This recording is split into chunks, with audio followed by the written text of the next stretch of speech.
Bwana Yesu asifiwe, wapendwa wana wa Mungu. Chukua nafasi hii kuwakaribisha katika ibada takatifu, ibada ya Jumatano ya Kwaresma ambayo tumepewa neno la siku ya leo linasema Yesu Kristo ni mpatanishi.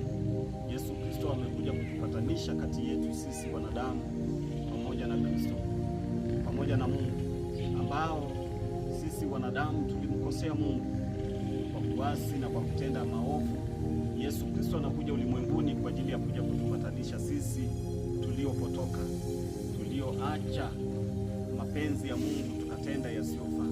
Kusoma katika kitabu kile cha Mwanzo sura ile ya 6 mstari wa 5 hadi wa 7 inaeleza jinsi gani Mungu alipoona mwanadamu alipokuwa amemkosea Mungu.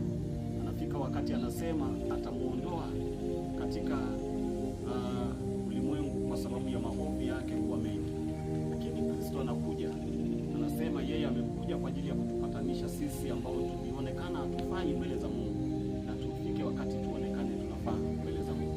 Lakini pia ukisoma Isaya sura ile ya 53 mstari wa 4 na wa 5 anasema kwa kupigwa kwake sisi tumepona.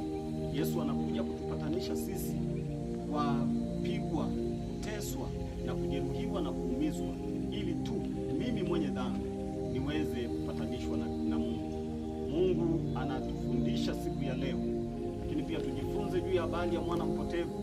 Yeye alipoona ya kwamba amemwacha Mungu, alirudi kwa baba yake, na baba yake alimpokea, na alipompokea alimuonea huruma, akampokea pamoja na uovu aliokuwa amemtenda. Mungu ni wa huruma na bado anatuhurumia sisi tuliopotea, sisi wenye dhambi, sisi tuliyemwacha Mungu, tuliyomwasi Mungu. Bado anatuita, anasema twende kwake na yeye atatusamehe. Kwa jina la Mungu Baba, Mwana na Roho Mtakatifu. Amen.